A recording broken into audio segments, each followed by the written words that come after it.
Olá, bem-vindos a mais uma Masterclass Saúde. Eu sou a professora Shirley, coordenadora de projetos para a área de saúde, em especial na enfermagem. Hoje temos a honra de contar com a participação da professora Karen Regina Amato Samos, que é graduada em enfermagem pelo Centro Universitário da São Camilo, possui MBA em Gestão em Saúde pelo Centro Universitário São Camilo e Gestão de Projetos pela Exalc, da USP. Coordenou por 5 anos o Núcleo de Coleta e Controle de Qualidade em Perícias de Vínculo Genético do Instituto de Medicina Social e Criminologia de São Paulo, IMESC, e é atualmente responsável pelo Núcleo de Pesquisa da Rede de Hospitais São Camilo. A professora traz o tema Cuidados Básicos do Técnico em Enfermagem durante a epidemia por coronavírus, como pauta de estudo, abordando guias de cuidados da saúde do profissional de enfermagem, técnicas básicas e os EPIs. Olá, professora Karen, seja bem-vinda. Para o Centro Paula Souza é uma honra a sua participação e contar com a sua aula neste momento sobre os cuidados básicos em tempos de pandemia. E aí, fique à vontade para nos apresentar o seu conteúdo e estamos extremamente motivados com a sua aula. Boa noite. Boa noite, Shirley. Obrigada pelo convite. Para mim é uma honra, um prazer estar com vocês aqui nessa Masterclass. Fico muito feliz em poder contribuir com a formação dos novos colegas de profissão. Espero que eles sejam bem acolhidos aí pelas equipes de enfermagem, né, ao longo desse Brasilzão.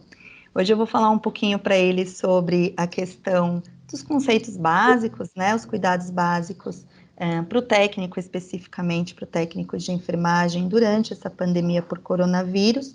E a gente vai fazer uma trilha bem interessante, espero que eles aproveitem bastante. No final da aula fica aí o meu e-mail, se eles tiverem alguma sugestão ou dúvida, podem mandar, fiquem à vontade, tá bem?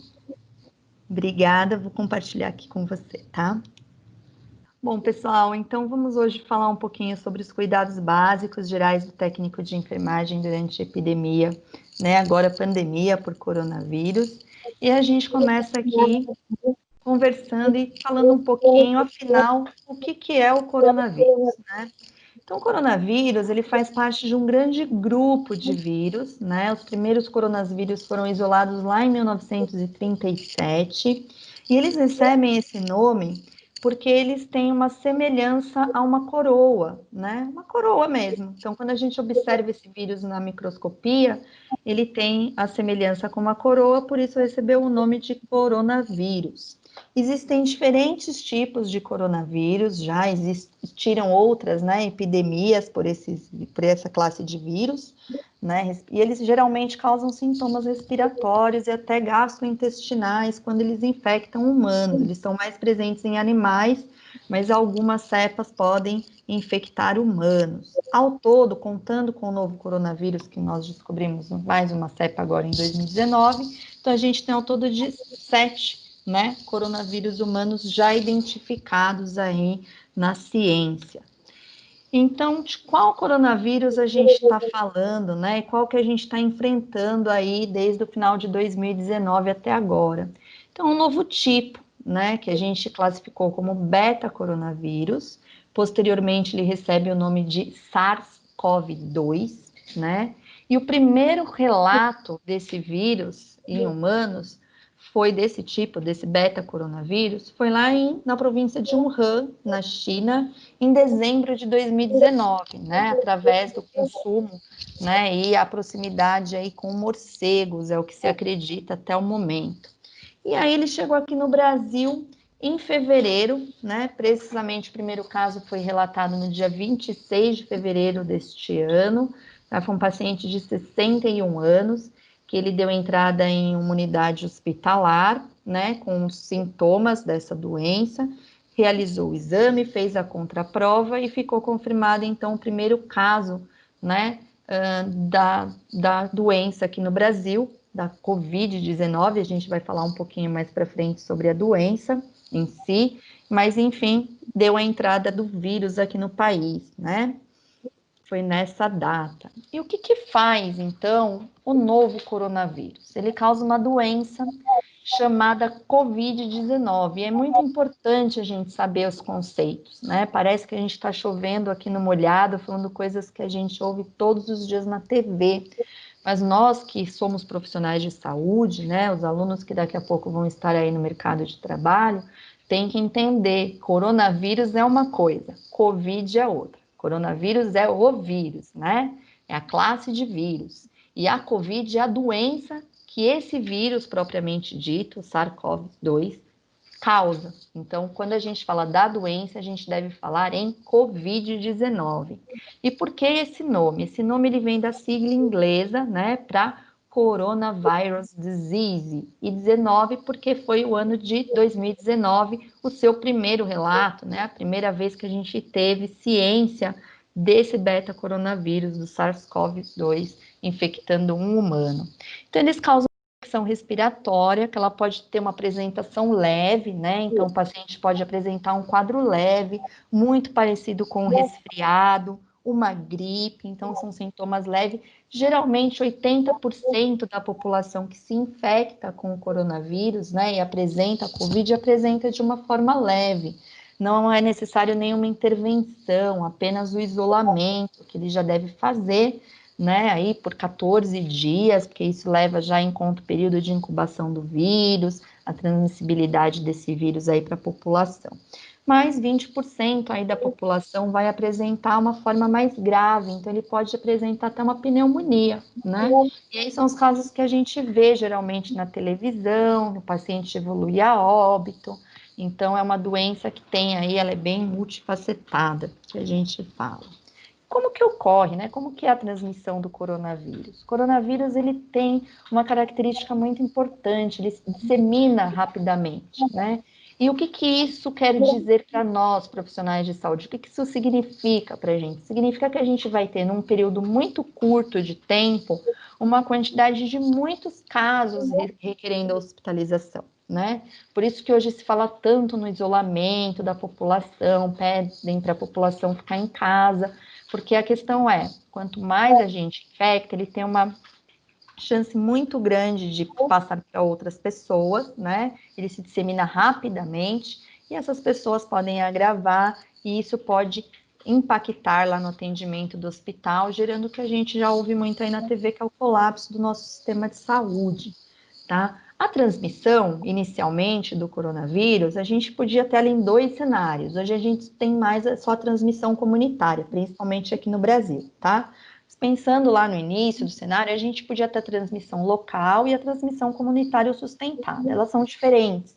Transmissão local, ela diz respeito quando eu estou pensando num paciente que ele não esteve, né, ele não se infectou por estar numa área que tinha doença. Então, não é um paciente que estava, por exemplo, lá na China, né? Ele é um paciente que ele teve contato, né, com alguma outra pessoa que aí essa pessoa assim esteve numa região onde apresentava o coronavírus, né? Então, que a gente fala dos casos importados da doença, né? Então, não necessariamente ele viajou para essa região, mas ele pode ter tido contato com alguém e não necessariamente alguém que apresentasse sintomas da doença, tá? E a gente tem a transmissão comunitária, que é a que a gente vive hoje. Então, a gente não consegue mais identificar quais são as nossas fontes de transmissão dessa doença, né? Então, da onde que a gente pegou? Hoje, todo mundo está sujeito, né? A gente tem o vírus aí transitando na nossa comunidade, uma circulação superativa devido à transmissão comunitária desse vírus. Tanto que agora a gente já tem praticamente todos os estados aí com algum caso de coronavírus. Como que é feita, então, como que é a transmissão, né? A transmissão, ela pode ocorrer por contato pessoal, né, com secreções contaminadas, principalmente. Então, através de gotículas de saliva, do espirro, da tosse, do catarro, ou até o contato com objetos ou superfícies contaminadas, quando a gente toca uma superfície contaminada, em seguida tem o contato, leva, né, a nossa mão que tocou aquela superfície na nossa boca, nosso nariz ou os nossos olhos. Então, é muito importante, né, por isso que agora todo mundo está aí de máscara, porque é muito importante, mesmo quando a gente fala, a gente não percebe, mas a gente está expelindo gotículas de saliva. Se a gente estiver infectado, essas gotículas, elas permanecem por um período ainda que curto no ar, né, e podem cair em alguma superfície, contaminar essa superfície, e por aí o vírus vai se disseminando, tá?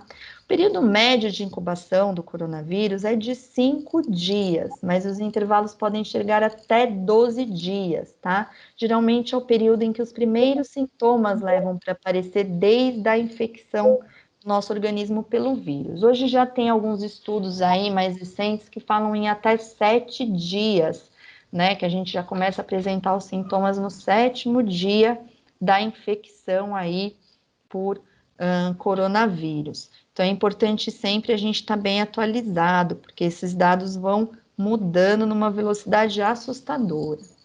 Quais são os principais sintomas da doença, da Covid-19? Então, como eu falei lá na frente, é uma doença que se assemelha muito a uma gripe, a um resfriado, a uma gripe comum. Então, os sintomas mais descritos aí na literatura é a tosse, a febre, a coriza, que é o nariz escorrendo, né? Dor de garganta e a dificuldade para respirar. São só esses, Karen? Não, existem outros sintomas que podem estar associados. Então, a gente tem pessoas que já relataram quadros de diarreia, né? São menos comuns, mas já foram relatados. Conjuntivite, a perda do olfato e do paladar. E é bem engraçado, porque aqui no Brasil, esse último sintoma, a perda do olfato e do paladar, ela tem sido bem relatada, tá? Então, é algo aí que já está sendo estudado pelas equipes de saúde, pelos médicos aqui no Brasil. Não é um sintoma tão comum em outras regiões do mundo, mas aqui é um sintoma bem relatado pelos pacientes. Então, existem muitos sintomas aí associados, mas os de alerta é a tosse, né, o espirro, a febre, a coriza e principalmente a dificuldade para respirar, dispneia, que a gente fala. E agora a gente vai entrar na parte principal, né? E como técnico de enfermagem, onde que eu me encaixo, né? Qual que é o meu papel durante essa pandemia? O técnico de enfermagem, ele tem um papel muito importante, não só no contexto dessa pandemia, né, mas no contexto geral de saúde, porque ele integra as diferentes equipes de saúde, né? O técnico de saúde, de enfermagem, ele está presente desde a assistência básica do paciente, lá na UBS, no acolhimento dessa família, até o atendimento de um paciente crítico.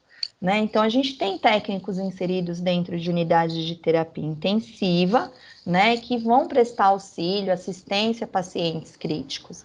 Eles têm, obviamente, né, as suas atribuições, né, que são muito bem esclarecidas na lei do exercício profissional. Então, existem atividades que ele não vai poder realizar? Existem, né, assim como também existe para o enfermeiro, assim como também existe para o médico aquilo que é competência dele, aquilo que não é. Enfim, mas ele integra essa equipe. Então, é importante que ele se veja parte da equipe em todas as suas fases, né? E ele tem um papel super importante de informar e educar a população. Nossa, mas eu sou técnico de enfermagem, Karen, eu educo a população? Essa não é uma ação do enfermeiro? Não, o técnico também educa a população, né? O técnico, eu brinco que eles são os nossos olhos, né? O técnico, ele é o nosso clone, praticamente. Ele está em todos os lugares onde a enfermagem, às vezes, o enfermeiro, propriamente dito, não consegue estar. Então, é ele quem está na beira-leito mais tempo com o paciente. Então, se a gente pensar num contexto ainda de Covid, de um paciente que está numa unidade de internação, que ele não está entubado, então ele ainda está falando, né? Ele tem todo ele consegue ainda ter interação com a equipe, ele vai criar um vínculo com o técnico que está atendendo ele, né? E muitas vezes ele vai questionar o técnico de algum procedimento, alguma orientação que muitas vezes ele recebe e ele não entende, né? Às vezes o médico passa lá no quarto, fala para ele, dá uma orientação e ele fala para o médico que entendeu. Aí o médico vira as costas, entra o técnico para fazer algum procedimento, ele pergunta para o técnico, né? Olha, o médico esteve aqui, ele falou para mim, mas eu não entendi muito bem, né? Então, olha a importância do técnico, ele também educa, ele educa o paciente, ele educa a população, ele orienta muitas vezes um familiar, né? Então, é importante se enxergar como um multiplicador de informação, né? Até porque, às vezes, eu brinco, quando a gente é profissional da saúde, a gente vira ponto de referência, né? Então, a gente saindo, às vezes, na rua, se alguém vê a gente lá, às vezes, esqueceu de tirar um crachá, vê que a gente trabalha no hospital, vai tirar uma dúvida com a gente, vai perguntar alguma coisa para a gente, vai questionar, né? Então, é importante a gente se ver como um agente educador. O técnico, ele presta, né? Ele tem um grande papel de prestar um atendimento seguro e eficiente para o paciente, né? E a gente vai discorrer um pouquinho mais sobre o que é esse atendimento seguro e eficiente, né? Ele também tem um grande papel que é de manter a proteção profissional durante a assistência. Ele tem que manter seguro para poder prestar uma assistência segura ao paciente, tá? Ele tem que conhecer e identificar todos os protocolos de manejo ao paciente, principalmente nesse contexto de Covid, porque é um contexto muito novo, né? Quando é uma doença que a gente já tem, ela muito bem descrita, tratamentos bem delimitados, bem desenhados, geralmente as dúvidas são menores, mas a gente está num cenário atualmente em que a gente tem que se atualizar todos os dias, né? Sempre sai uma diretriz nova, uma norma nova, um estudo novo sobre algum tratamento, sobre algum medicamento, sobre alguma técnica. Então, ainda que eu não realize aquela técnica, porque ela não é da minha competência profissional, é importante eu saber, porque em algum momento eu posso prestar um cuidado a um paciente que foi submetido a uma determinada técnica, né? Então, é importante eu conhecer e identificar todos os meus protocolos de manejo, principalmente nesse contexto. Então, o técnico de enfermagem, para ele se enxergar como parte integrante, né, nas diferentes equipes de saúde, é importante que ele conheça as diretrizes, né? Então, ele tem que saber quais são as diretrizes para aquele cuidado, né? Então, para aquela doença específica. Por isso que a gente bate tanto na tecla, a gente tem que ler, a gente tem que estudar. Ele tem que conhecer os fluxos da unidade ou da instituição a qual ele faz parte, né? Ele pode conhecer todas as diretrizes. Então, ele leu lá todas as normas, todos os manuais da Anvisa, da Organização Mundial de Saúde, né, do Ministério da Saúde, ele sabe de cor e salteado. E ele vai trabalhar no hospital, mas ele não conhece o fluxo, né? Então, por exemplo, eu tenho um paciente, hoje eu sou técnico lá do PS, de um hospital geral, né?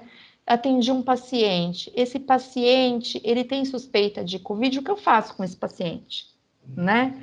Fui lá, aferi um sinal vital, prestei algum atendimento para ele, colhi um exame que seja, fiz um hemograma nesse paciente, colhi um hemograma nesse paciente, e agora, né? Ele é um suspeito de Covid, o que eu faço com ele? Né? Ele está numa unidade de internação, às vezes por um outro procedimento, recebeu uma visita sintomática, e aí ele se contaminou e começou a apresentar os sintomas, né? Para quem que eu relato isso? Né? Para onde que vai esse paciente? Por mais que o técnico talvez não seja a pessoa que vá determinar para onde vai o paciente, ele precisa conhecer o fluxo, né? Ele precisa saber, ele precisa conhecer bem esse fluxo que ele vai fazer em todas as etapas da assistência. E para isso, ele também tem que conhecer os conceitos, né? Então, olha como é importante ele saber o que é o coronavírus, né? O que é a doença, quais são os sinais e sintomas dessa doença, qual parâmetro que eu tenho que estar atento, né? O que eu tenho que olhar nesse paciente. Se eu ver que esse paciente está diferente, para quem que eu comunico? Né? Eu comunico com a enfermeira, né? Aonde que eu descrevo isso? Então, para eu saber tudo isso, eu tenho que saber os conceitos, né? Porque eu tenho que saber avaliar. Para eu conseguir avaliar um paciente, eu tenho que saber os conceitos básicos, principalmente das principais saúdes, né? Das principais doenças, desculpe. Então, eu tenho que estar bem orientado. E eu tenho que conhecer a instituição que eu trabalho, né? Porque existem N instituições. Então, um hospital privado é muito diferente de um hospital público, né? Tanto em termos de recurso, quanto de equipe, quanto de protocolos. Então, um hospital privado, geralmente, a gente vai ter procedimentos sendo realizados que são ações que a instituição vai falar, olha, isso daqui a gente vai preferir que o enfermeiro faça, né? Esse daqui o técnico pode fazer, lógico que tudo pautado dentro das leis de exercício profissional, né? Mas a gente tem que conhecer a nossa instituição, então isso é muito, muito importante. Quando a gente diz conhecer a instituição, é conhecer mesmo, né? Saber tudo dessa instituição, e principalmente da nossa unidade. Então, se eu sou técnico de uma UTI, eu tenho que saber, né? Onde que estão os principais fármacos, medicamentos que eu posso administrar nesse paciente, né? Tenho que ter o domínio dessa tecnologia, ainda que não seja eu que empregue isso no paciente, mas eu tenho que saber, né? O monitor alarmou, né? Por que ele está alarmando, né? Eu não preciso ter, nem vou ir lá manusear o meu monitor, né? O monitor do paciente, mas eu tenho que saber, né? Então, eu tenho que conhecer qual é o monitor que está naquela instituição, né? Por exemplo, eu tenho vários tipos de monitores, de desfibriladores, enfim. Então, qual que é o que a instituição me disponibiliza, né? Como que mostra na tela os parâmetros? Isso eu tenho que saber. Se eu vou prestar um cuidado, uma assistência ainda enquanto técnico, eu tenho que conhecer, tá? Como que eu posso ser um agente de informação à população? Hoje a gente vive uma situação muito difícil, que a gente está sendo bombardeado de informações por todos os lados, né? Então a gente recebe informação pelos nossos grupos de WhatsApp, a gente recebe informação dos colegas de trabalho, dos colegas de escola, de faculdade, da vozinha que viu na TV, da própria TV, da mídia impressa, do rádio, né? Então são muitas informações. E como nós, profissionais de saúde, somos potenciais educadores, principalmente da população, é importante que a gente se atente a sempre se pautar por informações que sejam fidedignas, né? De órgãos sérios. Então, a gente não pode sair acreditando em qualquer coisa que passam para a gente no WhatsApp, né? Ainda que venha de um grupo nosso de trabalho, de colegas de trabalho, a gente tem que buscar essa fonte, né? Da onde que essa informação vem vindo, né? Essa informação procede? Existe algo mais novo que já saiu, principalmente nesse contexto da Covid, né? Do coronavírus. A gente sabia até há alguns meses atrás, um grande exemplo foi o uso da cloroquina, da hidroxicloroquina, que eram medicamentos, potenciais medicamentos para o tratamento, né, dessa doença. Vinha aí com uma esperança, né, e hoje a gente já sabe que não é assim, né, já existem estudos, cada dia lança-se um estudo sobre isso, né, então a gente tem que estar atento, porque alguém vai perguntar, alguém vai me questionar, em algum momento eu posso estar prestando assistência lá para um paciente, né, numa unidade de internação, ele está com Covid e ele vai questionar, ele vai falar para mim assim, olha, por que eu não faço uso da cloroquina, né? Um exemplo. Isso acontece todos os dias com quem está na lide, né, atualmente. Então, é importante a gente saber o porquê, né? E da onde que eu tirei essa informação? Não é um achismo, né? Então, é um papel de educador, né? Olha, não está usando por conta disso, os últimos estudos apontam que não é para ser usado, porque não teve benefício. Olha, é para ser usado, porque teve benefício. Então, a gente tem que saber de onde a gente tira todas essas informações, né? Não é saindo que nem um papagaio por aí replicando informação à torta e direito. A gente tem que ter aí consciência do nosso papel como educadores, tá? E como que eu presto um atendimento seguro e eficiente para o meu paciente? Isso é um ponto muito importante. As instituições de saúde, nos últimos anos, né, vem discutindo muito sobre segurança do paciente. É um tema bem relevante, né? Muito se fala sobre paciente seguro, né? E existem muitas questões que envolvem a segurança do paciente. Mas o que a gente mais precisa se atentar? Aos nossos protocolos, né? Que vai estar intimamente ligado à instituição. Então, eu só consigo prestar uma assistência de qualidade, um cuidado seguro e eficiente para o meu cliente, para o meu paciente, se eu conhecer os meus protocolos, né? Então, eu preciso saber o que é que esse paciente tem, e aí, em cima do que esse paciente tem, qual que é o protocolo para aquele tratamento, né? Eu estou seguindo esse protocolo? né? Então, eu tenho que saber aonde eu vou buscar esses protocolos, eu tenho que conhecer esses protocolos, todas as suas etapas, e eu tenho que seguir. Isso faz parte do meu atendimento seguro, né? Todo protocolo vai estar pautado em diretrizes, ninguém faz protocolo na base do achismo. Então, vai ter lá todas as referências dentro de um protocolo, eu vou poder acionar essas referências, eu vou poder ler essas referências. Então é importante a gente conhecer, a gente discutir com a equipe os nossos protocolos, né? E a gente pode até sugerir melhoras dentro desses protocolos, ainda quanto técnico, né? Conversar com o enfermeiro da equipe, com o médico da equipe, com a equipe multiprofissional, né? Sempre buscando aí um cuidado bem centrado no nosso paciente, tá? Isso é bem importante. E agora eu vou entrar na principal parte da aula, né? Que é manter a proteção profissional durante a assistência. Por que eu coloquei isso na nossa aula? A gente sabe que existem um grande número de profissionais aí no mundo que se contaminaram, né? Profissionais de saúde que se contaminaram pelo coronavírus. E a principal causa de contaminação é o uso incorreto dos EPIs, ou o uso incorreto, né? Ou na hora da desparamentação, da retirada desses EPIs, né? Desses equipamentos de proteção individual. Então, como é que eu posso manter a minha proteção? Porque, veja bem, eu só vou conseguir prestar uma atenção, uma assistência segura para o meu paciente, né? Conhecendo os protocolos, fluxo, instituição, tudo, se eu estiver seguro, né? Eu também preciso estar devidamente equipado, porque senão eu vou adoecer, né? E se eu adoecer, eu não vou poder mais prestar assistência.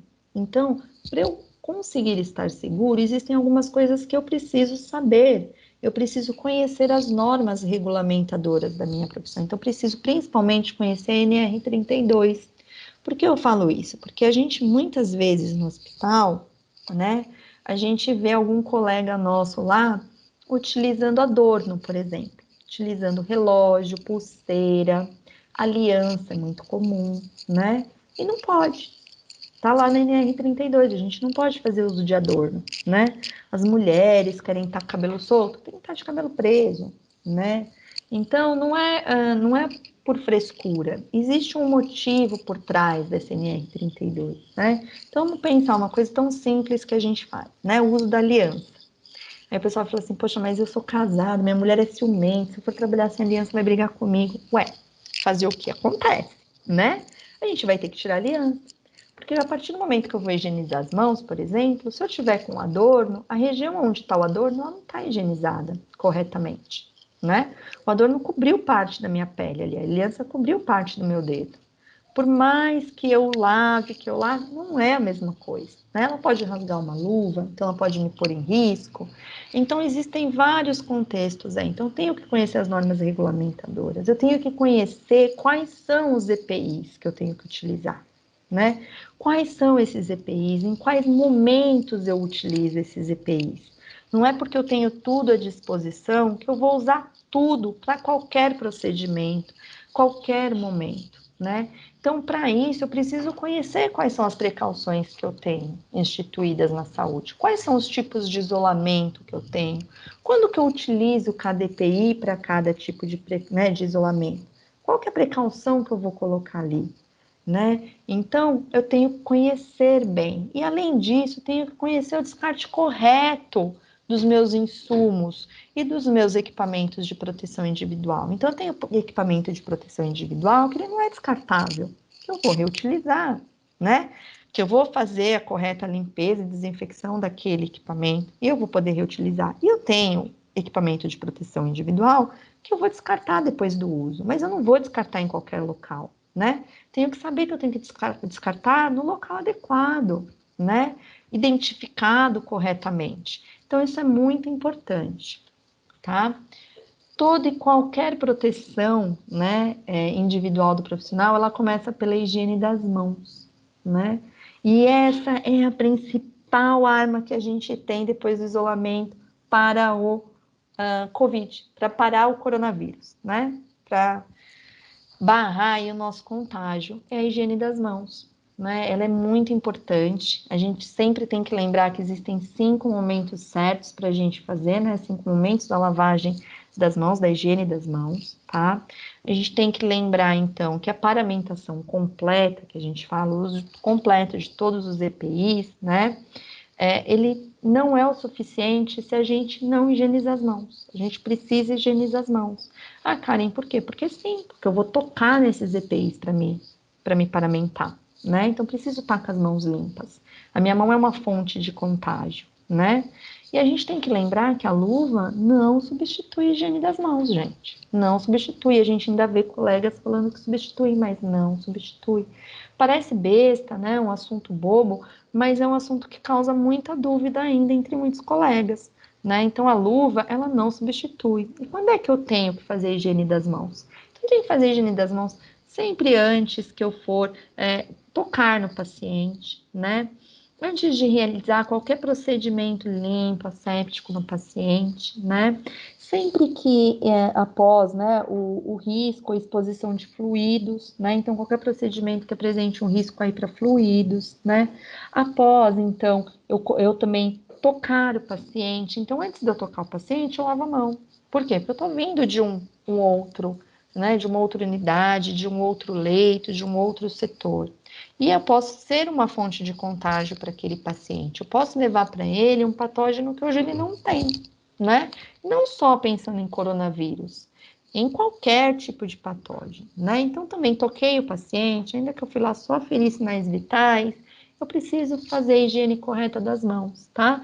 E após eu tocar superfícies que estejam próximas do paciente ou em contato direto com o paciente. Então, às vezes a gente entra no quarto, né, e ajeita o enxoval do paciente, o lençol do paciente, por exemplo. Uma ação simples, né? Nada invasiva, mas eu toquei uma superfície que estava em contato com o paciente, né? Então, qualquer patógeno que estava ali pode ter ido para minha mão. Se eu não fizer o uso correto da higiene, se eu não fizer a técnica correta da higiene, não higienizar minha mão, eu vou levar para outro leito, para outro paciente. Tá? Então, são 5 momentos, né? Para a higiene das mãos, lembrar sempre de fazer na técnica correta, lembrar que o álcool em gel, gente, ele não substitui a lavagem das mãos se as mãos apresentarem sujidade. Então, se eu olhei para a mão, ela está suja, eu tenho que lavar com água e sabão, tá? Se ela não apresentar sujidade, aí sim eu posso fazer o uso do álcool em gel, tá bom? E tem a técnica correta, tá certinho. A gente tem que lembrar de lavar entre os dedinhos, né? Passar álcool gel nos interdígitos, as unhas, no movimento correto, o dorso da mão, a palma da mão, o punho. Isso é muito importante. E no tempo certo, não é só apresentar a mão para a água e para o sabão, tá bom? Tem que lavar direitinho. E aí a gente vai entrar na questão da paramentação. Aqui eu trouxe a experiência do Hospital São Camilo, né, que é onde eu trabalho atualmente. Ela segue, obviamente, diretrizes internacionais de paramentação. Tá? A paramentação ela acontece em 2 momentos, ela acontece uma parte fora do quarto e outra parte dentro do quarto do paciente. Ela sempre vai ter início pela higiene das mãos, né, a correta higiene das mãos, que pode ser feita com álcool em gel ou com água e sabão. Aí os senhores vão ver que eu coloquei os passos, né, e a ordem com as figuras, tá bom, para os senhores? Está descrito aí do lado qual é a ordem, né, correta. Karen, mas existe uma sequência? Por que existe essa sequência? Porque a ordem de colocação, ela vai interferir na minha ordem de retirada desses EPIs, né? Imagine os senhores que eu coloco, vamos supor, eu preciso usar o gorro em determinado procedimento, eu coloco o gorro e depois eu coloco óculos, né? De proteção, por exemplo. E aí eu vou ter que tirar o gorro, né? E o óculos. Só que eu tenho que tirar o gorro primeiro, né? Só que meu óculos está por cima. E aí, como é que eu faço isso, né? Está errado. Então, a ordem correta da paramentação vai interferir diretamente na desparamentação. Então, a gente começa sempre colocando o avental descartável ou impermeável, tá bom? Isso vai depender da precaução que a gente tem, tá? Para aquele paciente. A gente vai colocar, aqui eu coloco a máscara N95 e o óculos de proteção.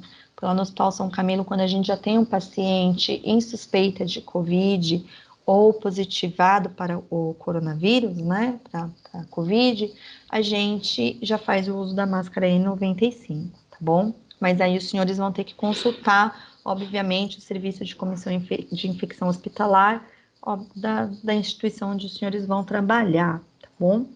Então, colocar máscara, os óculos de proteção, tá? E colocar o gorro quando necessário. A gente vai falar do uso do gorro um pouquinho mais para frente. Também não é sempre que eu vou utilizar o gorro, tá bem? Isso eu vou fazer fora do quarto do paciente. Se eu estiver numa instituição privada, onde eu tenho um quarto com uma anticâmara, eu vou pôr na anticâmara, tá? Senão eu vou pôr fora do box do paciente, do biombo do paciente, tá? Ou fora ainda do quarto, tá bem? Próximo à porta de entrada, tá bem? Mas ainda fora do quarto. O que eu vou fazer então dentro do quarto? Eu vou entrar dentro do quarto, vou higienizar novamente as minhas mãos e vou calçar as minhas luvas de procedimento, tá? Essa é a técnica correta para paramentação.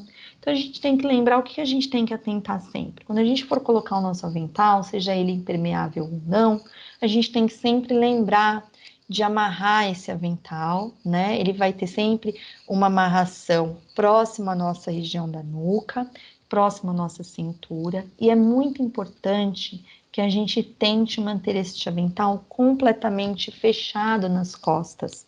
E aí você vai falar assim, Karen, não atendo paciente de costas. Não atende, mas você pode tocar numa superfície contaminada e aí contaminar o seu privativo, né? Que é a roupa que você tá por baixo do seu avental. Então, aí na hora de retirar, você também pode se contaminar ali. Então, tem que estar bem fechadinho. Às vezes a gente vê um colega lá de trabalho com avental, né? Porque o avental, a abertura dele deve ser para trás, tá bom, pessoal? Nunca para frente.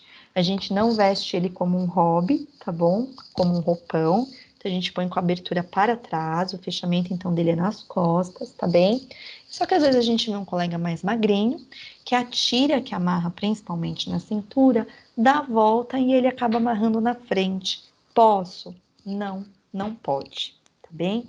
Primeiro porque quando a gente amarra na frente esse avental, a gente está expondo essa tira, né? Deixando ela mais exposta. Então, no momento que eu vou prestar uma assistência, veja bem, estou com um paciente lá na minha unidade de internação, não está no UTI, está num quarto, né? É um paciente que eu já sei que foi positivado para coronavírus. Ele ainda não está gravado, mas em algum momento eu entrei nesse quarto, percebo que esse paciente sofreu uma parada cardiorrespiratória. Eu vou chamar ajuda? Eu vou chamar ajuda, mas eu já vou iniciar as compressões cardíacas.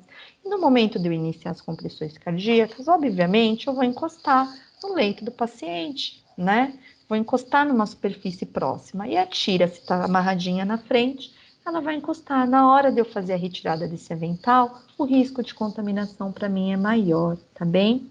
Eu tenho que fixar bem a minha máscara sem espaços. Então, mesmo que ela não seja uma N95, ela seja uma máscara cirúrgica, tá? Não vou fazer nenhum procedimento aerossolizante, eu tenho que garantir que essa máscara esteja correta, tá bom? Então, quando eu pego a máscara, seja ela cirúrgica ou seja ela a N95, aquela com filtro, a gente tem que sempre olhar a tira metálica. A tira metálica vai no nariz.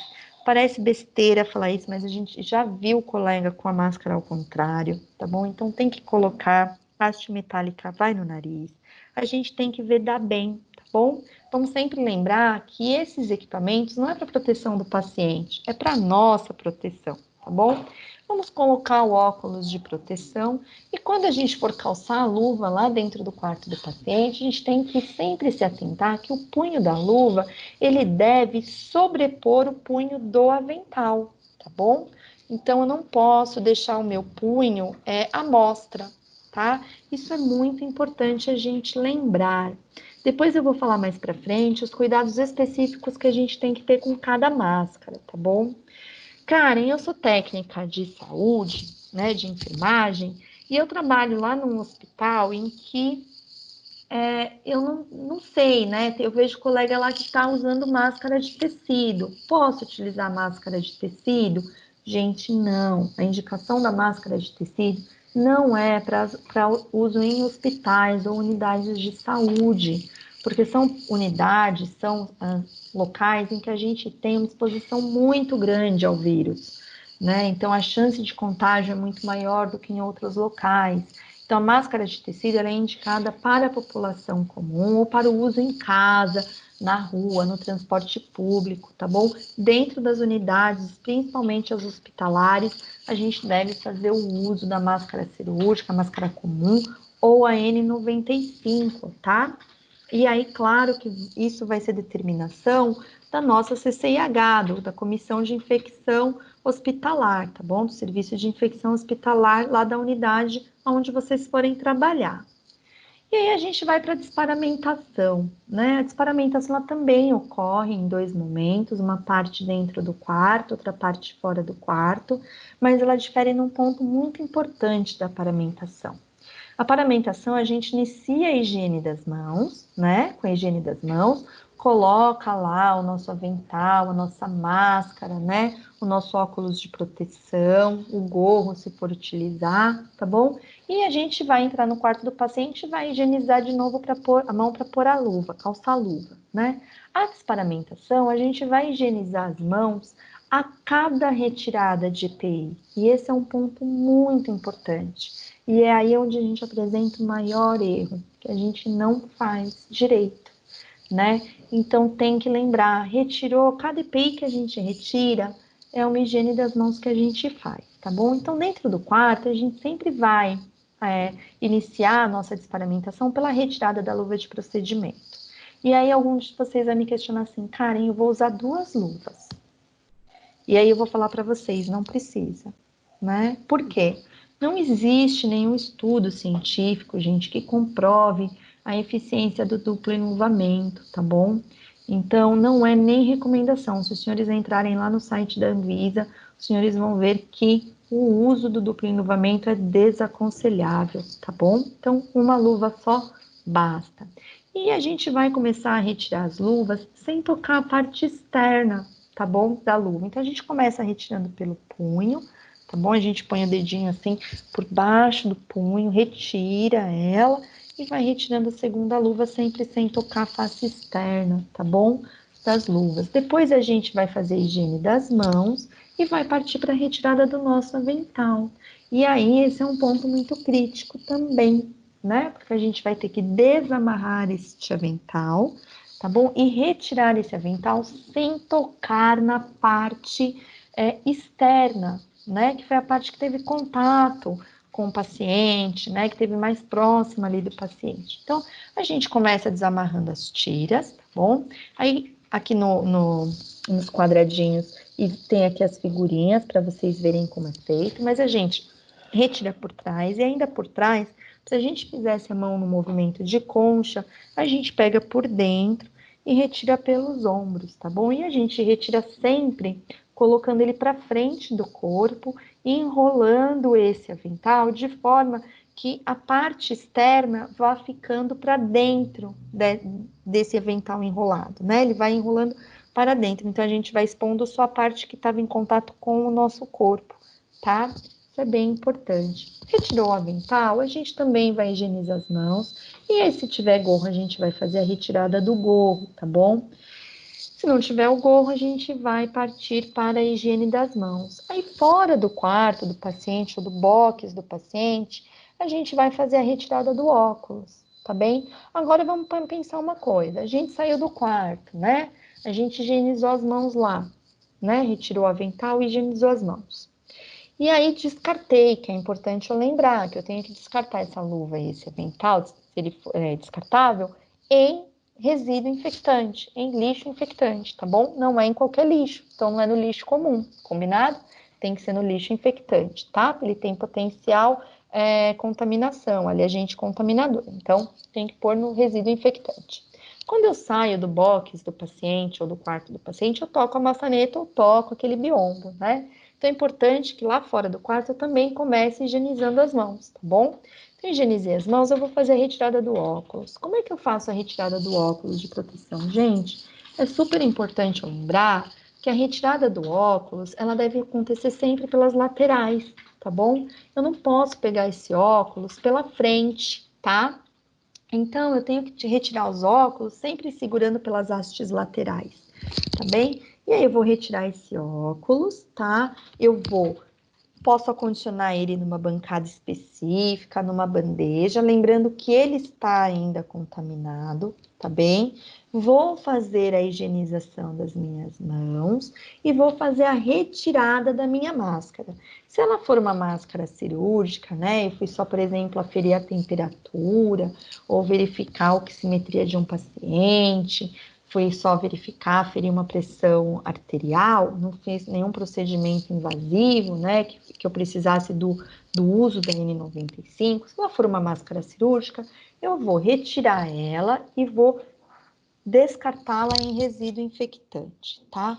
Lembrando sempre que a máscara, se ela for uma máscara comum, descartável, eu vou retirar sempre pelas hastes, tá bom? Se ela for aquela máscara que tem haste de elástico que a gente põe atrás da orelha, a gente retira sempre pelo lóbulo da orelha. Então, a gente pega próximo do lóbulo as hastes de elástico, põe para o ladinho, retire segurando pelas hastes de elástico, descarta essa máscara lá no resíduo infectante. Se ela for uma máscara descartável de tiras, é muito importante a gente lembrar, esqueci de falar no slide anterior, principalmente para as mulheres que vão estar de cabelo preso, seja em rabo de cavalo ou em coque, que a tira superior da máscara seja amarrada acima do rabo de cavalo ou do coque, tá bom, pessoal?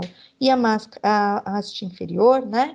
A tira inferior na região da nuca. E quando eu for retirar essa máscara, se ela for de tiras, eu tenho que primeiro, tá bom? Primeira coisa, retirar, né? Desamarrar a parte inferior e depois a superior, porque se eu faço na ordem contrária, se eu retiro desamarro, né? A tira de cima, a minha máscara vai cair, eu já não estou mais com aquele avental impermeável e elas podem tocar o meu colo, né? A parte de fora da máscara e pode me contaminar. Então, também tem um jeitinho correto. Se for de tiras, retiro, tá? Começando pela parte da amarração inferior, depois subo para a tira de cima e pela tira de descarto. Se for uma N95, eu vou retirar, tá bom? A máscara pelas tiras elásticas. Uma coisa que é super importante a gente falar, a tira da máscara, a gente nunca pode estar cruzada, tá bom? Seja ela de amarrar, seja ela N95, não importa a máscara que a gente está utilizando, tá bom? As hastes, né, as tiras, não podem estar cruzadas, tá bem? Então, na N95, a gente também vai fazer a retirada pelas tiras elásticas, tá? Então, a gente vai retirar, começar pela parte inferior, passa por cima da cabeça e retira depois a tira superior, tá? Segurando a N95 pela tira é que eu vou acondicionar essa N95 e colocar no envelope, assim, seria importante que esse envelope fosse de papel, tá bom? E não de plástico, né? O ideal é que ele seja de papel e que ele esteja devidamente identificado. O que é esse devidamente identificado?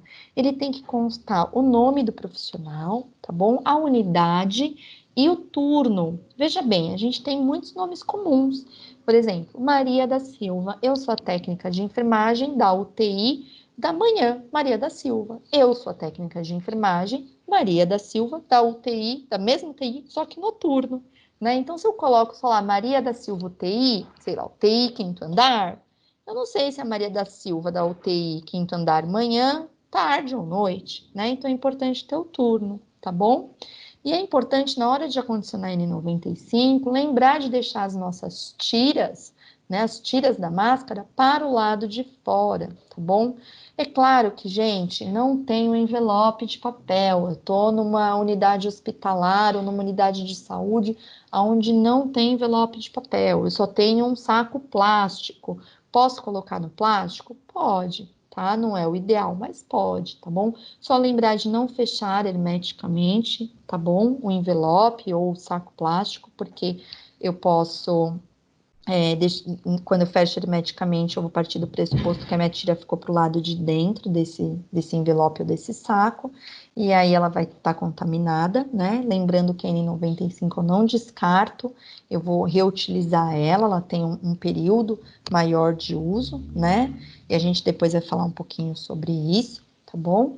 Então, sempre lembrar, tá? De a condicionar direitinho a nossa N95. Retirei N95, a máscara cirúrgica, vou higienizar minhas mãos, vou calçar uma luva de procedimento e eu vou partir para realizar a limpeza e a desinfecção dos meus óculos de proteção individual, tá bom? Então, aí sim eu vou fazer a limpeza do óculos e da superfície onde eu acondicionei aquele óculos no momento em que eu os retirei. E como é que eu faço essa desinfecção, essa limpeza? O óculos eu posso lavar com água e sabão, se eu tiver disponível ali uma pia, tá bom? Se, obviamente, ele não tiver nenhuma parte de tecido, porque a gente sabe que tem alguns óculos de proteção que tem um ajuste de tecido, né? Depois das hastes laterais. Então, o ideal é que ele não fique úmido. Então, se não tem, ou o ajuste é de plástico, a gente pode lavar com água e sabão. Então, a gente pode fazer o uso de uma compressa ou de uma gaze, tá bom? Embebida em álcool a 70, tá bem? Ou solução clorada de 0,5% até 1%, ou qualquer outro saneante que seja regulamentado pela Anvisa e indicado pelo fabricante, tá bom? É muito importante a gente ressaltar isso, porque tem alguns saneantes que a gente pode utilizar na limpeza e que eles podem fazer o ressecamento das lentes desse óculos e aí pode causar danos na lente e isso não vai deixar a gente enxergar direito. Então, a gente corre o risco de não prestar uma assistência aí adequada para o paciente, tá bom? Por conta da redução da visibilidade, tá? Depois que a gente fizer a limpeza desse óculos, dessa superfície, a gente vai descartar essa gaze, né, ou essa compressa em resíduo infectante, tá bom?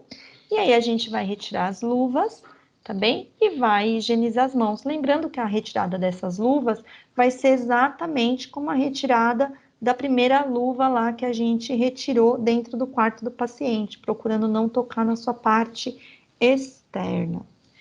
Quais são os cuidados, então, que a gente tem que ter quando a gente pensa na máscara comum? Bom, então, máscara comum, gente, ela tem que cobrir toda a boca e o nariz, ela tem que estar ajustada na face. Ai, Karen, parece tão óbvio, parece, mas o pessoal erra, né? Quantas vezes aí vocês não devem ter visto pessoas na rua com a máscara para baixo do nariz, né? Ou no queixo, ou no pescoço servindo de colar. Parece ridículo dentro de um contexto hospitalar eu pensar nisso, mas acontece, tá, pessoal? Então é muito importante a gente lembrar que a máscara tem que cobrir a boca e o nariz, tem que estar bem ajustadinha na face.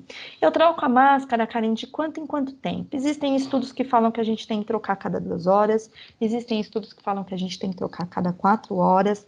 Dentro do contexto da Covid, né, da pandemia por coronavírus, em um momento onde a gente tem uma escassez de EPIs muito grandes, né, então a gente tem que fazer o uso consciente desses EPIs, desses equipamentos, então a gente só vai trocar nossa máscara quando ela se apresentar úmida ou danificada. Então, rasgou a tira, né, que amarra, apresentou um furo, ela tá muito suja, ela tá muito úmida, aí eu vou fazer a troca, tá bom?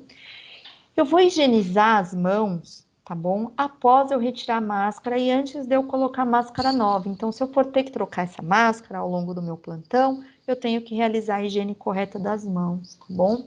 Elas têm que sempre ser descartadas em lixeira para resíduo infectante, nunca em resíduo comum, tá bem, pessoal? Isso é super importante. E um dos pontos que eu chamo muito a atenção dos senhores é aqui. A gente não deve utilizar a máscara comum, tá? Sobreposta ou por baixo da N95. Gente, a gente tem que colar isso em todos os lugares para a gente lembrar, tá bom? Vocês vão cruzar com pessoas que fazem isso, mas não está correto, tá bem? Isso não tem nenhuma comprovação científica, tá bom? Isso até atrapalha a filtragem da N95, tá bem, pessoal? Então não pode, tá? E aí, se a gente parar para pensar na N95, a gente também tem que ter uns cuidados que são meio específicos. Então, vamos parar para pensar. A N95 é uma máscara que ela configura, como já diz o nome, 95% de filtragem, tá bem? Né? De partículas aí. Então, nem toda N95 vai ter esse filtro externo como essa que tem aí no slide, tá bom? Isso não significa que a máscara é ruim, gente, tá? Isso vai de fabricante para fabricante, tá bom? O importante é quando a gente recebe, né? A gente vai prestar uma assistência que vai ter e tem indicação do uso, por exemplo, eu vou participar, vou auxiliar a equipe na intubação de um paciente, numa broncoscopia, né? Ou eu vou fazer a coleta de um exame, eu vou ter risco de exposição a fluidos, né? Ou sei lá, às vezes até num manejo com o corpo, por exemplo, né? Não pensando num caso de óbito, eu vou ter que fazer um tamponamento, talvez eu tenha que aí retirar um catéter, então eu posso ainda ter risco de ter um fluido ali extravasado. Então, quando eu for utilizar a N95, eu tenho sempre que ter o cuidado do quê, tá? De quando eu for solicitar isso lá para minha chefia, para minha liderança, de olhar na embalagem se ela é uma máscara N95 ou uma PFF2, tá bom? Que é o nível de filtragem dela. E quando é que eu sei que eu tenho que trocar essa máscara, né? Então eu tenho que inspecionar visualmente essa máscara, né? Para ver se a integridade dela foi comprometida. Então, máscaras úmidas, rasgadas, amassadas ou com vincos, a gente tem que trocar, tá bom? Cara, em quanto tempo? Porque tem gente que me fala 7 dias, tem gente que fala 5, tem gente que fala 30. Pessoal, ressalto, vocês vão ter que olhar sempre, entrar sempre em contato com a comissão de infecção hospitalar do serviço onde vocês vão trabalhar, tá bom? Cada comissão vai determinar o uso da N95 dentro dos seus protocolos institucionais, principalmente nesse contexto do coronavírus. Então, a gente sabe que tem uma escassez de EPI, e às vezes não é porque o hospital não tem dinheiro para comprar, pessoal, às vezes não acha no mercado disponível para venda, tá bom? Teve grande procura, todos os hospitais comprando juntos, né? Muitos países, então não se dá conta de fabricar em larga escala. Então, isso acaba tendo um impacto aí. Então, existem, né, no começo da pandemia, lá no hospital onde eu trabalho, a indicação do uso era por 7 dias. Hoje a gente já deixa a máscara até ela apresentar um desses pontos. Ela está úmida, ela está rasgada, amassada ou com vinco. Isso pode ocorrer, às vezes, com 5 dias, isso pode ocorrer, às vezes, com 10 dias. Então, vai depender muito do serviço onde vocês estão, tá? Então, lembrando sempre que a máscara cirúrgica não se sobrepõe à N95 equivalente, tá bom? E para remover, a gente tem que sempre retirar pelos elásticos, tá bem? Então, é muito importante acondicionar a N95, gente, certinho, porque se a gente deixa ela acondicionada de forma errada, além de a gente estar expondo os nossos colegas, né, as pessoas, enfim, a gente também está deixando a máscara ali num ambiente que muitas vezes é úmido, né? Porque a gente tem umidade no ar, então essa máscara vai saturar, né? Ela vai durar menos tempo, tá bom? E sempre identificar um envelope, tá? Com o nome do profissional para armazenar ela no local de trabalho. Gente, não é para colocar a N95 na bolsa e levar para casa, tá bom? A N95 vai ficar na unidade de atendimento onde vocês trabalham. Tá? A gente tem que lembrar que ela é um potencial agente contaminante. Então, a gente não pode carregar ela dentro da bolsa, tá bom? Ou guardar dentro do nosso armário lá de roupa. A gente vai ter que colocar ela onde a nossa liderança determinar, tá bem? E ela vai determinar de acordo com o que for indicado pela CCIH do serviço. E aí eu coloquei um ponto aqui que é bem bacana, que muita gente tem dúvida, que são os cuidados com a roupa privativa, né? O que é roupa privativa? É aquele uniforme bonito que a gente recebe quando a gente chega na unidade para trabalhar, né? Então a pessoa fala assim, é a roupa do centro cirúrgico, né? É a roupa da UTI? Depende, tem um hospital em que você trabalha sempre com privativo. Onde eu trabalho, a gente trabalha de privativo, né? Independente se é unidade de internação ou de ser unidade de terapia intensiva ou centro cirúrgico, né? Então, a gente faz uso do privativo. Então, o privativo, a gente deve chegar no trabalho, retirar nossa roupa e colocar o privativo, tá? Ele também faz parte do equipamento de proteção individual, tá bom? E aí, o que acontece? Na hora de ir embora, tem muitos hospitais que oferecem aí para os colaboradores armários, né? E alguns colaboradores têm armários fixos, né? Então, ou seja, ele pode deixar as coisas lá de um dia para o outro. E aí, o pessoal sai do plantão, tira o privativo e guarda onde? No armário, pode? Não. Gente, quando a gente tira o privativo, a gente tem que descartar ele no hamper, tá bom? Colocar ele lá no hamper para ele ser processado na lavanderia. O processo é o mesmo, tá bom? Não vai passar por nenhum outro processo diferenciado, ainda que seja um privativo utilizado em área de contingência para Covid-19, tá bem? Até porque todos os enxovais da área hospitalar, eles têm uma rigorosa, né, legislação para passarem pela higienização, então tem todo um protocolo descrito para a higienização desses enxovais, tá? O privativo faz parte do enxoval de um hospital. Então, utilizou o privativo, terminou o plantão, põe no hamper, que está lá determinado pela sua chefia, pela sua liderança, né? Cada unidade vai definir os seus espaços específicos, tá bom? E não esquecer de higienizar as mãos, tá bom? Antes e após a troca da roupa. Isso é muito importante, tá, pessoal? E aí, outro ponto que gera muita dúvida para o pessoal é sobre o transporte de pacientes, né? Entre unidades. Então, às vezes eu tenho um paciente que eu atende lá no PS, ele entrou, né? Ele é um paciente que piorou, precisei, é um paciente que está em suspeita de Covid, né? De contágio por coronavírus, e eu preciso levar ele para uma unidade de internação, ou ele está numa unidade de internação, preciso levar ele para a realização de um exame, preciso levá-lo para uma UTI porque ele agravou, enfim, como é que eu faço o transporte desse paciente? É muito importante lembrar que o paciente, quando ele for transportado, ele tem que estar com a máscara comum, a máscara cirúrgica descartável, tá? Para pacientes que já estejam entubados, às vezes é um paciente que está lá na UTI, ele já está gravado, ele já está entubado, e eu vou precisar fazer um exame nele, é um exame que eu não consigo fazer no leito, né? Eu preciso levar ele até o setor, por exemplo, do exame, né? Seja de imagem, enfim. Como é que eu faço transporte? Existem ventiladores de transporte, tá bom, pessoal? Isso, quando vocês forem trabalhar, vocês vão ter oportunidade de ver, tá bom? Então, é só importante eu lembrar que nos pacientes entubados, é muito importante usar um filtro do tipo EPA, tá bom? Conectado no ventilador de transporte, tá? Isso é muito importante. E para o profissional, lá no hospital onde eu trabalho, a gente usa N95, tá? Quando a gente pensa na área de contingência para Covid, tá? Mas pode ser a máscara cirúrgica, tá? Se for só para o transporte. Então, eu vou utilizar a máscara, o avental descartável, as luvas e os óculos de proteção, tá bom? Isso é bem importante a gente salientar. Então, quais são os nossos pontos principais de atenção? O uso do gorro, lembra que eu falei para vocês que a gente ia conversar um pouquinho sobre o gorro, e a Face Shield, olha só que nome aqui, né? Face está faltando um S aqui que eu acabei de verificar, depois eu corrijo aí e disponibilizo a aula, tá bom? Para a professora encaminhar para vocês.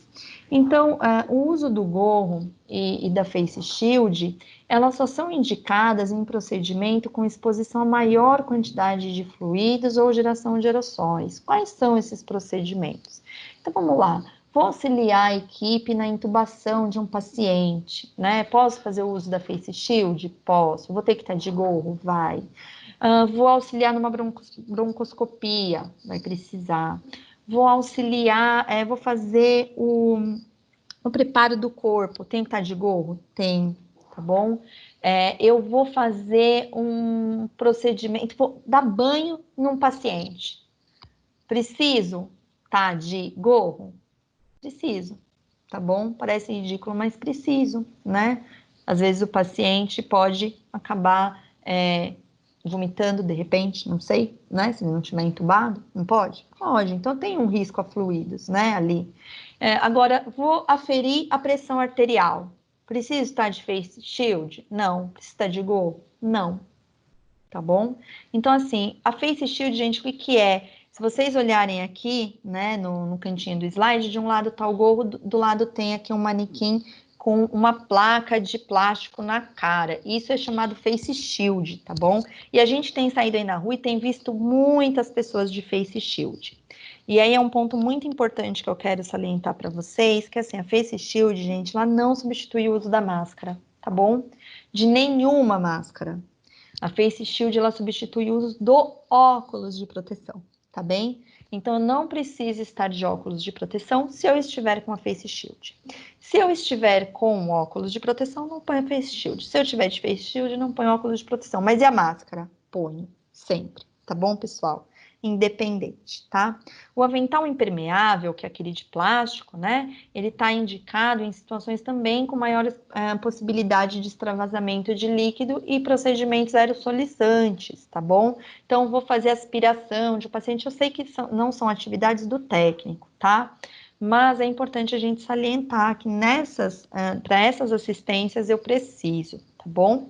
Então, eu tenho que instruir precauções para contatos aerossóis durante a assistência de casos suspeitos ou confirmados de Covid-19. Isso é muito importante, gente. Então, tem que sempre lembrar que eu vou ter concomitantemente as duas precauções, tá bom? Isso é bem importante. Então, eu vou fazer uso de luva, de gorro, durante a assistência que eu vou prestar nesses casos, tá? Eu não posso atender um paciente, gente, suspeito de qualquer jeito. Por que eu digo isso? Vamos pensar que eu estou lá no meu PS e entrou um paciente, a familiar trouxe o paciente no colo, praticamente, um paciente parado, né? Nosso ímpeto, quando a gente chama ajuda, a gente aciona um código um código azul, amarelo, chame como queiram, né? Cada instituição, mas geralmente é o código azul, que é o código de parada. Quando a gente chama a equipe de ajuda, a gente quer iniciar logo, né? As compressões ali, as massagens cardíacas, a massagem cardíaca, compressão cardíaca. A gente já vai direto, né? A gente só calça a luva e vai. Eu tenho que partir hoje, né? No contexto em que eu vivo hoje, eu tenho que pensar que esse paciente ele pode estar acometido com Covid, né? Ele pode apresentar um exame positivo para coronavírus, que ele ainda não fez o exame, ele não sabe. Então é importante eu me paramentar antes, tá bom? Então eu tenho que estar de máscara, tá bem, gente? Isso é muito, muito, muito importante falar, tá? Porque às vezes eu não vou ter um paciente na UTI, eu vou ter um paciente que está no quarto, que ele agravou e ele parou. E às vezes eu estou prestando uma assistência que não requeria o uso da N95. Eu vou precisar iniciar as compressões cardíacas. Eu só vou poder iniciar as compressões cardíacas se eu estiver de N95, tá? Se eu souber que esse paciente é COVID, vai ter que ser assim. Se eu tiver no PS e não souber o histórico desse paciente, o ideal é que eu esteja paramentado com a N95. Por quê? Na hora que eu faço a massagem cardíaca, que eu faço a compressão desse tórax, esse paciente, eu estou expelindo o ar, né, do pulmão, estou retirando esse ar, né, estou fazendo essa troca gasosa e eu estou gerando aerossóis, né, então eu tenho que ter lá a minha proteção, tá? Então, pacientes com Covid-19, eles devem sempre permanecer em precaução para contato e para aerossol até alta hospitalar. Ainda que ele esteja bem, ainda que ele esteja em unidade de internação, a gente vai manter as precauções, tá bom, pessoal? São pontos chaves de atenção.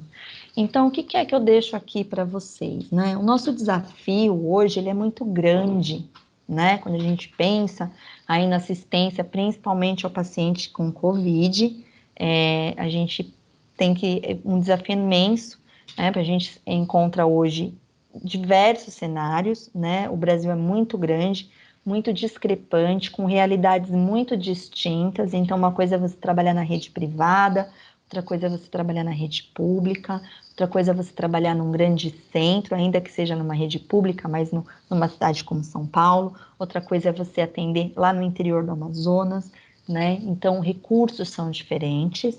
E isso é um desafio para a gente. E nós, enquanto profissionais, a gente, principalmente o técnico de enfermagem, a gente tem que ter na nossa cabeça que nós somos parte de um quebra-cabeça, né? Nós somos parte de uma equipe de saúde, uma equipe que discute, uma equipe que busca pelo conhecimento, né? Então, a gente tem que se posicionar, a gente tem que tem que ser questionador, né? A gente tem que ajudar o colega, a gente tem que ser um facilitador dentro desse processo, né? Então, fica aí essa reflexão para vocês. Espero que a aula tenha sido boa, tenha sido proveitosa, tá bom? Eu vou disponibilizar depois para a professora de vocês. Quero deixar aqui o meu muito obrigada, né? Principalmente ao Centro Técnico Paula Souza pelo convite, né? Para mim é uma honra estar aqui com vocês. E depois eu deixo aí os meus contatos, tá bem? E é isso, pessoal. Obrigadão. E são coisas que, assim, por mais que a gente esteja lendo o manejo clínico, a gente está sempre aprendendo coisas, mas bastante coisa. Com relação ao que você falou sobre a paramentação e a desparamentação, ela é excelente. Eu gostei muito, são informações que complementam, né, o aprendizado. Eu compreendi da sua aula, né, os procedimentos, os destaques que você fez, os aspectos com relação aos procedimentos, a importância do técnico em enfermagem agir tecnicamente, com atenção, para evitar a própria contaminação, e não só a contaminação cruzada entre os outros pacientes e entre a unidade, mas a própria contaminação. Aproveitando esse momento, eu queria destacar alguns pontos essenciais do que você disse durante a aula. Com relação, né, vamos começar com essa parte final agora que você disse dos EPIs, né? Na aula você disse que não é todo momento que eu uso o EPI, não é em qualquer procedimento que eu uso todos os procedimentos. E aí, só para destacar mesmo, né, para ressaltar isso, o uso da Face Shield é em qualquer procedimento? Não, Shirley, o uso da Face Shield, veja bem, ele só vai ser utilizado em procedimentos onde a gente gere aerossóis, onde a gente esteja exposto a um risco para fluidos, né? Então, quais são esses procedimentos? Eu sei que o técnico de enfermagem, assim como o enfermeiro, ele não vai entubar um paciente, né? Principalmente numa rede de hospitais privadas, onde a gente tem lá o médico anestesista no apoio, né? A gente tem o fisioterapeuta que vai dar o suporte ventilatório. Então, teoricamente, a gente está mais ali no apoio, no suporte, até em questão da comunicação efetiva entre a equipe, né? E na questão do auxílio, dos preparos dos medicamentos. Mas a gente está naquele ambiente, a gente está exposto, assim como está exposto o médico no momento da intubação. Então, esse é um procedimento que gera aerossóis, né? A intubação é o principal. Então, ali eu posso utilizar face shield, tá? Vou fazer uma broncoscopia? Posso utilizar face shield, não tenho problema nenhum. Ele vai passar por um processo de endoscopia, uma coisa simples, um exame. Posso usar face shield. Ele vai dialisar. Posso usar face shield, né? Vou prestar uma assistência, um cuidado a um paciente que está dialisando. O preparo do corpo, né? Às vezes o paciente veio a óbito. Então, ali você vai falar, mas eu não tô, né, fazendo nada. Tá, às vezes você tem que sacar um catéter, né? E na hora que você saca um catéter, eu posso espirrar um fluido, né? Então, eu tenho um risco presente ali para fluidos. Então, aí eu posso utilizar a Face Shield. O que a gente tem que sempre se atentar é que a Face Shield, ela não substitui a máscara, porque o que a gente vê na rua hoje são pessoas utilizando a Face Shield, que geralmente elas fazem de forma caseira até, né? Elas utilizam essa Face Shield, a gente vê de tudo aí na rua, e elas estão sem a máscara, né? Eu posso até compreender esse uso por um leigo, né? Fora de uma unidade de saúde, seja ela de uma atenção básica ou seja ela de um contexto hospitalar, eu posso até entender, primeiro porque ele é leigo, né? Então, teoricamente, ele não tem a obrigatoriedade de saber que ele não pode, né? Que aquilo não ele não está sendo devidamente protegido. Às vezes ele não tem uma máscara disponível ali, então talvez eu possa entender. Agora, de um profissional de saúde, eu não posso aceitar que ele utilize em qualquer momento, né? Então, tem os momentos certos. A Face Shield, ela serve para substituir o uso do óculos de proteção. Então, o que a gente vê hoje na instituição de saúde, né? Quando a gente iniciou a questão da pandemia nos nossos sistemas de saúde aqui, a gente viu até por ser uma doença nova, que a gente não tem muito conhecimento, né? A gente ainda está buscando aí tratamento, está buscando um protocolo terapêutico adequado, a gente está ainda, é tudo muito novo, até a própria questão da transmissão, período de incubação, os estudos estão acontecendo. Então, o que acontece? A gente teve uma busca frenética pelo uso de EPIs, né? Então, a gente tinha basicamente dois tipos de profissionais: aqueles que não acreditavam no potencial de contaminação do vírus, então eles se precaviam, utilizavam os EPIs incorretamente, né? Ou aqueles que se paramentavam dos pés à cabeça para todo e qualquer procedimento. Ele punha óculos, face shield, macacão, a máscara N95, outra máscara por cima. Não tem essa necessidade, né? Então, é isso que a gente tem que pensar. Se eu for um técnico de enfermagem em centro cirúrgico, por exemplo, estou acompanhando uma cirurgia, estou circulando uma sala, e aí eu posso não estar de óculos de proteção, mas estar de face shield, tudo bem. Agora, eu não preciso estar de óculos face shield. Agora, eu não posso estar com a face shield sem estar de máscara. Isso é super importante, gente. Tem que lembrar, assim, a gente tem que incorporar para a vida, né? Então, principalmente no contexto do Covid, tá? Então, a face shield não substitui máscara, substitui óculos só para alguns procedimentos. Dois aspectos que você ressalta bastante durante a aula, né? A importância do técnico se qualificar o suficiente para seguir os protocolos de manejo clínico corretamente e executar as técnicas procedimentais corretamente. E aí a gente começa a perceber isso como um delineamento da postura do técnico. Outra coisa que você destaca também é a relação do técnico saber todas as informações coerentes e atualizadas sobre a COVID e para poder fazer a orientação e a educação populacional. Então, significa que a gente está falando de um perfil e de uma postura profissional adequada. Você acredita que é este tipo de perfil e postura profissional que o mercado atualmente tem exigido dos técnicos em enfermagem? Sim, eu acho que sim, isso a gente vê, né? Isso vem uma crescente. Eu acho que o técnico ele tem que sair um pouco dessa questão de cumprir tarefas, né?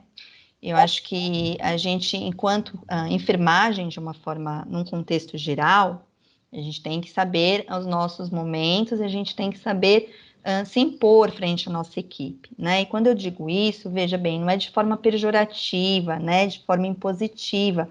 Como é que a gente faz isso? A gente faz isso através da nossa postura, a gente faz isso através do nosso conhecimento, né? Então, hoje, os hospitais não admitem mais profissionais que não são curiosos e que não são esclarecidos, né? Porque eu brinco, hoje a gente contrata pela técnica, né? Então, quando eu vou contratar um técnico, quando eu vou avaliar um técnico de enfermagem como enfermeira dentro de um processo seletivo, é óbvio que eu quero saber se ele tem destreza, né? Se ele tem o conhecimento mínimo para exercer as funções que são atribuídas a ele, obviamente, né? Mas veja bem, são habilidades. Habilidades eu treino, né? Agora, um perfil eu não treino. E o mercado mostra que mais de 80% das demissões ocorrem pelas chamadas soft skills, que a gente fala, né? Que são pelos comportamentos e não são pelas técnicas. Às vezes eu tenho um técnico, um enfermeiro ou qualquer outro profissional que ele tem um domínio exemplar da técnica, né? Então, às vezes eu pego aquele técnico que, nossa, ele sabe tudo, né? Se eu falar para ele assim, olha, você vai lá, você entra no quarto, você faz os sinais vitais, você presta assistência, assim, ele vai fazer, assim, impecavelmente a técnica, né? Mas se eu perguntar o porquê que ele fez daquele jeito, ele não sabe me dizer. Ele vai virar e falar assim, porque é feito dessa forma. Não, mas por que é feito dessa forma? Porque eu não posso fazer de outro jeito, né? Porque, veja bem, hoje a gente discute casos, né? Hoje, quando a gente vai passar um plantão, a gente não passa só informação, a gente discute sobre o paciente, né? Então, qual que é a melhor técnica que a gente vai colocar ali, né? O que que eu posso fazer para proporcionar conforto para o meu paciente? Os hospitais hoje buscam uma coisa muito falada, que é a experiência do paciente, o cuidado centrado no paciente, na família. Para eu conseguir prestar esse tipo de assistência, eu tenho que ter uma equipe integrada. E quando eu penso numa equipe integrada, é uma equipe que se conversa, é uma equipe que se conhece, é uma equipe que tem domínio não só da técnica, né, mas é uma equipe que sabe se posicionar. Então, o técnico, ele também tem esse papel, porque é ele quem está mais tempo com o paciente. Muitas vezes, é ele que vê o paciente agravar. É ele quem vai comunicar ao enfermeiro da unidade, né? Olha, aquele paciente do leito tal, eu entrei lá no quarto agora, né? E eu percebi que ele não está muito bom. E às vezes ele nem aferiu o sinal vital, ele nem fez nenhuma anamnese, ele só está ali. E ele foi, às vezes, para verificar se estava tudo bem. Você vê aquela entradinha rápida que a gente está no quarto? E ele percebe, e ele é o nosso sinal de alerta, muitas vezes, né? Então, ele tem que saber, olha, ele tá assim por conta disso, disso e disso, melhorou, porque eu entrei lá e eu percebi, passei ali naquele leito de UTI, bati o olho no monitor e eu vi que tá diferente do que estava uma hora atrás. Às vezes ainda não alarmou o meu monitor da UTI, mas ele já percebeu que teve uma alteração. Agora, ele só vai conseguir me dizer isso se ele conhecer o monitor que está ali. Se ele souber o que o monitor está mostrando para ele. Como é que ele vai saber isso? Se ele estudar, né? Se ele for atrás, se ele conhecer o protocolo. Então a gente fala, eu vou atender um paciente com Covid, é igual atender qualquer paciente? Não, não é igual atender qualquer paciente. Tem que pensar que o paciente de Covid, ele não recebe visita, ele está isolado, né? Isso pensando num paciente que não está entubado na UTI, né? Às vezes eu vou prestar assistência a um paciente que está em posição de prona, ele está pronado, é diferente, né? Então, o que é a prona? Eu tenho que saber quando que eu utilizo a prona, por mais que não seja uma decisão minha enquanto técnico pronar um paciente, porque não é essa a minha função, mas eu preciso saber o que é. Imagina eu discutir com ele num plantão, olha, ele saiu, foi embora, e aí no outro dia eu vou chegar para ele e vou falar, sabe o paciente do leito tal, lá da UTI, tá pronado, e ele não sabia o que é a prona, né? Então, assim, ele tem que conhecer a técnica, ok, mas ele também tem que ter um perfil questionador, né? Então, quando a gente contrata hoje um técnico em enfermagem, a gente não contrata só ele pela habilidade técnica, porque isso eu desenvolvo nele. Né? Então, se ele não souber puncionar uma veia, por exemplo, às vezes ele passou por um estágio, ele não teve muito contato, né? A primeira vez a mão treme, a segunda vez a mão treme, a gente vai treinando, né? E uma hora ele vai fazer, né? Mas eu quero que ele me traga o que é importante para ele dentro daquela técnica que possa ser aprimorada, né? Dentro daqueles processos que a instituição coloca para a gente fazer, o que pode ser melhorado? Eu sempre brinco, a gente sempre pode melhorar os nossos processos, os nossos procedimentos, né? E isso a gente só consegue se a gente tem um perfil questionador, se a gente se impõe de uma forma correta. Então, às vezes eu já tive experiências, né, de compartilhadas com técnicos em que eles falavam assim para mim, chefe, preciso mudar isto, determinada situação. Ok, por que você acha que eu preciso mudar isso? E aí ele não sabia me responder o porquê. Então eu falava assim, não, mas se você está me falando que isso é ruim, você tem que me trazer um porquê que é ruim. Mas para ele saber o porquê que é ruim, ele tem que saber o que está errado ali, né? E o que é bom. Então, por que o diferente é o bom? Né? Você tem que me provar por A mais B, porque é bom. Então, olha, eu li em tal lugar, nesta fonte, eu busquei, olha, eu vi que agora, chefe, a gente não pode colocar esse antibiótico com aquele remédio, porque eu li lá, em tal... mas você leu aonde? Eu li no Wikipedia. Não, pera lá, né? Google é bom até certo ponto. Então, qual foi a fonte que você foi buscar? Né? Então, assim, são perfis, é um desenho de profissional hoje que é muito diferente de alguns anos atrás. Que alguns anos atrás eu contratava pela técnica, pronto, e acabou. Ele cumpria a parte dele de técnico, fazia a técnica em si, terminava o plantão, colocava o crachazinho lá e ia embora para casa. Hoje não, hoje eu discuto caso clínico com ele.